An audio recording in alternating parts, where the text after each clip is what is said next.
Pak Wahyu, dari Kompolnas sendiri bagaimana kemudian kita melihat kasus ini? Karena kita tahu bahwa masih menunggu ya aparat kepolisian menangkap 2 DPO lainnya, tapi masing-masing dari kuasa hukum pelaku mulai angkat bicara, masing-masing mengatakan bahwa ada kejanggalan, mulai dari tidak ditandatangani BAP atau terbaru Egy atau Peggy atau Peron ini mengatakan, keluarganya mengatakan bahwa anak mereka bukan pelaku. Bagaimana ini Pak Wahyu?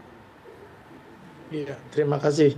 Jadi yang pernah kami sampaikan sebelumnya, yang pertama kita apresiasi polisi kerja dengan cepat, tapi yang kedua kita juga prihatin karena ini seperti terkaget-kaget sehingga dalam tanda kutip gitu seperti yang dilakukan polisi ini kan dalam tekanan publik. Dan ini berbahaya kalau sampai terjadi kesekeruan lagi. Maka kami melihat Kompolnas bahwa polisi Polda Jabar dalam hal ini kelihatannya sangat berhati-hati dan akan berusaha seteliti mungkin.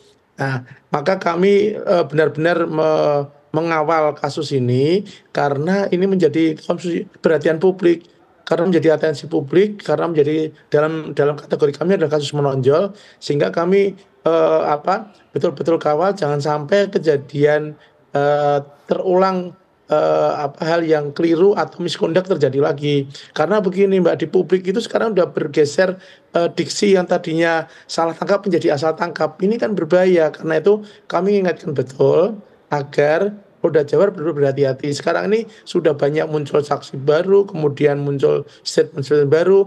Saya kira polisi benar-benar harus firm dalam penyidikan ini dengan menggunakan scientific crime investigation. Saya kira benar-benar harus jeli sebisa mungkin kalau dimungkinkan dengan menggunakan teknologi yang terbaru, misalkan kan ini ada beberapa saksi atau Peggy kenal dengan beberapa pihak yang berkaitan dan waktu itu ada otopsi, ada sperma segala. Kalau dimungkinkan ada tes DNA misalkan, itu sebisa mungkin dilakukan. Artinya polisi harus berusaha semampu mungkin, seupaya semaksimal mungkin agar kasus ini terbuka, terbongkar, kemudian terjawab, tetapi jangan sampai menimbulkan masalah baru. Itu yang kami harapkan. Kalau nanti menimbulkan masalah baru lagi, ini polisi ini kan sudah bekerja mati-matian di banyak kasus, jangan sampai di kasus ini kemudian namanya hancur lagi. Itu yang kami betul-betul jaga Mbak ya. Baik, sekarang saya sudah tersambung juga dengan Pak Sugeng Teguh Santoso dari IPW sendiri. Kalau Pak Sugeng melihat ini seperti apa Pak? Benarkah bahwa aparat kepolisian saat ini mendapat tekanan publik yang luar biasa? Pasti dari awalnya dari film, kemudian menjadi perhatian masyarakat, para kuasa hukum pelaku angkat bicara ada kejanggalan, seperti apa Pak? Ya benar, dan pastinya ya kerja polisi selalu menjadi sorotan dari publik. Ya, apalagi setelah film Vina sebelum 7 hari itu beredar ya, itu harapan, kemudian kritik, kemudian segala macam prasangka masyarakat itu mengemuka kan. Oleh karena itu polisi kunci daripada penanganan kasus ini adalah akuntabilitas penegakan hukum, dalam hal ini adalah penyidikannya ya. Akuntabilitas ini wajib dikedepankan. Kunci dari akuntabilitas tindakan kepolisian itu ya adalah berbasis alat bukti, ya, berbasis prosedur tahapan prosedur yang sudah menjadi baku ya. Jadi misalnya satu, ketika harus menangkap itu memang ada satu alat bukti ya, petunjuk bahwa ini pelakunya. Kemudian ketika sudah ditangkap ya supaya tidak terulang lagi komplain salah tangkap, ada penganiayaan ya kepada si Peggy Setiawan alias Peron ini, wajib ya, bukan boleh atau dapat ya, wajib didampingi oleh advokat independen, profesional ya, yang mampu memberikan satu bantuan hukum sesuai ketentuan undang-undang. Artinya posisi advokat yang akan mendampingi ini betul-betul membela Peggy atau Peron hak-haknya berdasarkan hak asasi manusia. Misalnya ya, dia harus didampingi dalam setiap waktu pemeriksaan.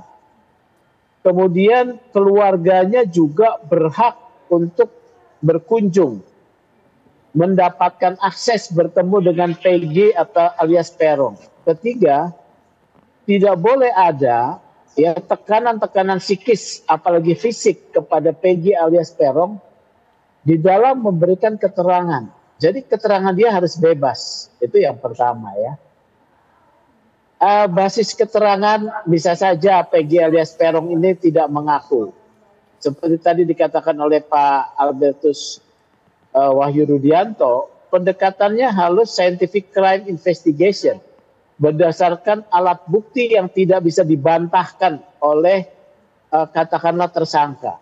Nah, ini kunci-kuncinya ya, supaya kepercayaan publik bahwa polisi bukan asal tangkap, polisi karena tekanan publik kemudian gegabah ya, ini harus dijawab dengan akuntabilitas proses penyidikan oleh polisi. Demikian. Baik. Ya, ditahan dulu Pak Sugeng, sekarang saya ke Pak Thomas. Pak Thomas, kalau dalam ilmu kriminologi ini sebenarnya untuk membuat sebuah kasus kriminal terungkap itu memang ada alasan bahwa tekanan publik, bahkan viralnya dari sebuah film, hingga kemudian masyarakat merasa bahwa ada misteri yang belum bisa terungkap, seperti apa Pak? Ya, ini kan bukan kasus baru sebetulnya ya, kasus 8 tahun yang lalu. Ya, kalau saya tanyakan ke Mbak Caca, andai kan tidak ada yang bikin film itu, ya, ya. Bisa jadi kasus selesai. Selesai karena sudah diputus oleh hakim. Ya, yang menjadi pertanyaan juga ada beberapa ini bahwa berita acaranya itu ada yang tidak betul ya. Ini kan seharusnya juga jaksa jeli ya menanyakan. Ini kan kasusnya serius, pembunuhan dan perkosaan ya. Begitu juga hakim ya. Nah, jadi secara penegakan hukum proses di dalam proses peradilan itu bisa dianggap hilang aja sudah. Kalau nggak ada film itu. Ini yang menurut saya. Nah, kalau saya lihat polisi sekarang ini sudah profesional ya, tadi menggunakan scientific investigation. Nah, saya tarik tahun 2016 ya, itu sudah reformasi. Seharusnya polisi sudah profesional ya, karena ini kasusnya kan serius ya. Ada perkosaan, ada pembunuhan, pelakunya geng. Itu nggak susah sih menurut saya ya. Teroris yang begitu kompleks aja polisi gampang menangkap ya. Nah, ini kenapa enggak? Ini ya yang pertanyaan ya. Nah, tiba-tiba saja ada kasus munculnya film itu dan kok cepat ditangkap. Kenapa sejak waktu itu tidak dilakukan yang begitu intensif sehingga tidak menimbulkan kok baru sekarang dibuka lagi kasusnya gitu. Oke, itu nanti akan saya tanyakan kepada Pak Wahyu ya, bahwa dengan adanya film ini, dengan menjadi perhatian masyarakat, kasus yang 8 tahun sudah terkubur karena memang kasusnya sudah ingkrah, pelaku-pelakunya sudah dihukum, tapi bisa dibuka kembali, DPO salah satunya pun ditangkap, seakan-akan seharusnya bisa kemudian dilakukan. Tapi kenapa ketika berita ini viral dengan adanya sebuah film, sesaat lagi.